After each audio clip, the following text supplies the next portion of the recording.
अगर आप भी लेना चाहते हैं देश दुनिया की तमाम जानकारी तो आज ही सब्सक्राइब करें हमारे चैनल को। साथ ही नीचे दिए बेल आइकन को जरूर दबाएं ताकि हर अपडेट आप तक पहुंच सके।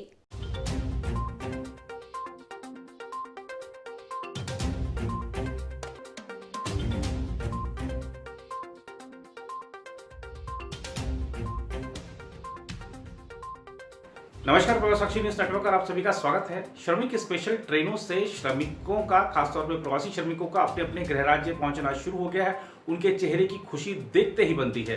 अगर आप बात करें, जब देर रात को झारखंड के हटिया रेलवे स्टेशन तेलंगाना से ट्रेन पहुंची तो देखिए क्या उत्साह का माहौल था श्रमिकों में अपने गृह राज्य पहुंचने पर। ऐसे ही आज जब भोपाल पहुंची महाराष्ट्र के नासिक से ट्रेन, तो देखिए भोपाल में जब लोग उतरे तो क्या हर्ष का माहौल था, लोग बड़े प्रसन्न थे। और ऐसे ही जो श्रमिक स्पेशल ट्रेनें हैं वो चलाई जा रही हैं ताकि जो प्रवासी श्रमिक अलग अलग राज्यों में फंसे हुए हैं वो अपने गृह राज्य पहुंच सकें। हालांकि अब जो राज्य सरकारें हैं उनको काफ़ी इंतजाम करने पड़ रहे हैं, क्योंकि अभी तक जो श्रमिकों को लाया जा रहा था बसों के माध्यम से लाया जा रहा था, तो बसों में थोड़ी एक निश्चित संख्या होती थी, कम संख्या होती थी, लेकिन ट्रेनों में जो संख्या है वो काफ़ी है। अब अचानक से जब 1200-1500 लोग एक साथ आएंगे तो उसके लिए इंतजाम भी होने चाहिए कि उन सबके स्वास्थ्य की जांच हो जाए, क्वारंटीन की व्यवस्था हो, उनके भोजन की, आश्रय की व्यवस्था हो। तो इसके लिए राज्य सरकारों ने अपनी अपनी तरफ से प्रबंध करने शुरू कर दिए हैं। अगर हम आपको पहले बात करें बिहार की, तो बिहार के मुख्यमंत्री नीतीश कुमार ने अधिकारियों के साथ एक लंबी बैठक की है, बड़ी बैठक की है, और इसके बारे में बताया जा रहा है कि इस बैठक में नीतीश कुमार ने कहा कि बिहार में निकट भविष्य में प्रवासी मजदूरों का विशाल हुजूम उमड़ सकता है और उन्हें 21 दिन तक अनिवार्य रूप से पृथकवास में रखने, उनके चिकित्सीय परीक्षण, इलाज और आर्थिक पुनर्वास के लिए प्रबंध सुनिश्चित किए जाने चाहिए। शुक्रवार को 6 घंटे तक चली कई दौर की बैठक में कुमार ने अधिकारियों से उस वक्त के लिए कमर कसने को कहा जब लाखों की संख्या में प्रवासी मजदूरों, छात्रों और तीर्थयात्रियों को केंद्र द्वारा चलाई जाने वाली विशेष ट्रेनों से घर लाया जाएगा। उन्होंने कहा कि इसके अलावा उनकी वापसी को सुगम बनाने के लिए राज्यों के बीच परस्पर समझौता होने पर परिवहन के अन्य माध्यमों की भी व्यवस्था की जा सकती है। नीतीश कुमार ने बैठक में कहा कि हमें सुनिश्चित करना चाहिए कि पृथक केंद्रों में भोजन, शिविर, स्वच्छता और चिकित्सा की उत्तम व्यवस्था हो। प्रखंड और पंचायत स्तरों पर पृथक केंद्र की व्यवस्था हो। उन्होंने कहा कि अगर जरूरत पड़े तो हमें और केंद्र स्थापित करने पड़ सकते हैं, क्योंकि लौटने वाले लोगों की संख्या ज्यादा हो सकती है। इस बैठक में उप मुख्यमंत्री सुशील कुमार मोदी, मुख्य सचिव दीपक कुमार और पुलिस महानिदेशक गुप्तेश्वर पांडे समेत कई अन्य लोग शामिल हुए। राज्य भर के जिलाधिकारियों और पुलिस अधीक्षकों ने वीडियो कॉन्फ्रेंस के जरिए इस बैठक में हिस्सा लिया। मुख्यमंत्री ने कहा कि रेलवे स्टेशन में से प्रवासी मजदूरों को उनके घर के पास स्थित पृथक केंद्रों तक ले जाने के लिए पर्याप्त वाहनों की व्यवस्था होनी चाहिए। गांवों में जागरूकता अभियान चलाया जाए, जहां लाउड स्पीकरों पर वर्तमान स्थिति में जरूरी एहतियात के संबंध में संदेश सुनाए जाएं। उधर जो लोग आज मध्य प्रदेश पहुंचे प्रवासी श्रमिक, उसके बारे में बात करें तो लॉकडाउन के कारण महाराष्ट्र में फंसे मध्य प्रदेश के 300 से अधिक मजदूरों को लेकर एक विशेष ट्रेन शनिवार सुबह नासिक से भोपाल पहुंची। जिला प्रशासन के एक अधिकारी ने बताया कि नासिक से गुरुवार रात को चली यह विशेष ट्रेन शनिवार सुबह भोपाल के बाहरी क्षेत्र में स्थित मिसरौद रेलवे स्टेशन पर पहुंची है। नासिक से यहां लाए गए इन यात्रियों की जांच शुरू कर दी गई है। इसके बाद इन्हें अलग अलग बसों में इनके शहरों और कस्बों में भेजा जाएगा। लॉकडाउन लागू होने के बाद यह पहली विशेष ट्रेन है जो मध्य प्रदेश के लोगों को लेकर यहां पहुंची है। अधिकारी ने बताया कि इस विशेष ट्रेन से कुल 315 श्रमिकों को महाराष्ट्र से लाया गया है। ये मध्य प्रदेश के देवास, इंदौर, झाबुआ, पन्ना सहित विभिन्न जिलों के रहने वाले हैं। इन श्रमिकों को अब 15 बसों के द्वारा भोपाल से इनके जिलों में भेजा जाएगा। इस बीच मध्य प्रदेश के मुख्यमंत्री शिवराज सिंह चौहान ने कहा है कि विभिन्न प्रदेशों से मध्य प्रदेश के लगभग 40,000 मजदूरों को बसों के द्वारा सुगमता पूर्वक प्रदेश लाया जा चुका है। कुछ मजदूर मार्ग में हैं तथा अब शेष बचे 1 लाख से अधिक मजदूरों को ट्रेन के माध्यम से मध्य प्रदेश वापस लाया जाएगा। चौहान ने बताया कि इसके लिए रेल मंत्री से बात हो चुकी है तथा यह कार्य शीघ्र प्रारंभ होगा।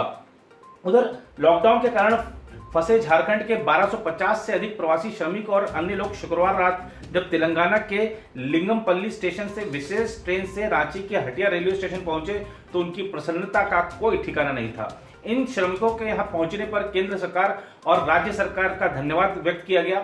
लातेहार के एक प्रवासी श्रमिक ने कहा कि तेलंगाना में उसे जहां रखा गया था वहां रहने और खाने की व्यवस्था बहुत खराब थी, जिसके चलते प्रवासी भारी परेशानी में थे। उसने कहा, लेकिन अब मैं अपने घर पहुंचकर बहुत खुश हूं। इसी प्रकार हैदराबाद से आए रामगढ़ के एक श्रमिक ने बताया कि वह 1 महीने से भी अधिक समय से बिना किसी काम के वहां फंसा हुआ था। इसी प्रकार हजारीबाग के अनवर ने कहा कि वह यहां पहुंचकर बहुत खुश है। उसने कहा, मुझे विश्वास था कि केंद्र और राज्य सरकार हमें अपने गृह प्रदेश भेजेगी, लेकिन घर की याद आ रही थी। इसके अलावा तेलंगाना में आवास और भोजन की व्यवस्था बहुत ही खराब थी। प्रवासी श्रमिकों ने ट्रेन में और यहां पहुंचने पर हटिया रेलवे स्टेशन पर उनके लिए किए गए प्रबंधों की भी प्रशंसा की। इस बीच मुख्यमंत्री हेमंत सोरेन ने कहा कि हम इन मजदूरों के शुक्रगुजार हैं कि वे इतना कष्ट सहकर भी यहां रुके हुए थे और सरकार के इंतजाम का इंतजार कर रहे थे। इससे पूर्व जब विशेष ट्रेन हटिया रेलवे स्टेशन पहुंची तो प्रवासी श्रमिकों का स्वागत रांची के उपायुक्त राय महिमापत रे और वरिष्ठ पुलिस अधीक्षक अनीश गुप्ता और अन्य अधिकारियों ने फूलों और खाने के पैकेट और पानी के साथ किया। पूरी तरह सैनिटाइज किए गए हटिया रेलवे स्टेशन पर तेलंगाना से जो तड़के चली विशेष ट्रेन थी वह रात्रि लगभग 11:15 बजे पहुंची थी। उधर अगर हम बात करें देश में कोरोना वायरस के मामलों की तो संख्या बढ़कर मृतकों की 1218 हो गई है और संक्रमण के मामले बढ़कर 37,336 हो गए हैं। केंद्रीय स्वास्थ्य मंत्रालय ने बताया कि देश में अभी इस महामारी से संक्रमित 26,167 मरीजों का इलाज चल रहा है और 9,950 लोग स्वस्थ होकर अपने घर जा चुके हैं। उधर अगर बात करें महाराष्ट्र की तो महाराष्ट्र में लगातार मामले तेजी से बढ़े हैं और अगर पिछले 24 घंटों में देखें तो 115 पुलिस वालों को कोरोना वायरस के संक्रमण के मामले सामने आए हैं, जिससे काफी हड़कंप भी है। खासतौर पर सुरक्षा कर्मियों की सुरक्षा को लेकर चिंता बढ़ गई है सरकार की, प्रशासन की।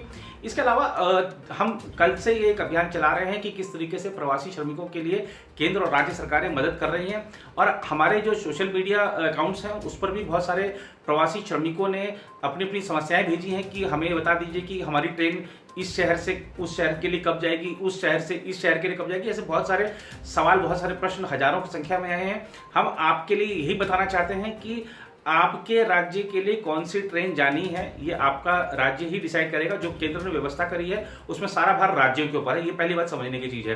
दूसरी बात, हर राज्य ने हेल्पलाइन नंबर जारी किए हैं। आप हेल्पलाइन नंबर पर फोन करके अपना पंजीकरण कराएं कि आप कहां पर फंसे हुए हैं और आप कौन से जिले के हैं। अपना पूरा नाम और पता और बाकी सब जो ब्यौरा है मांगा जा रहा है वो दीजिए।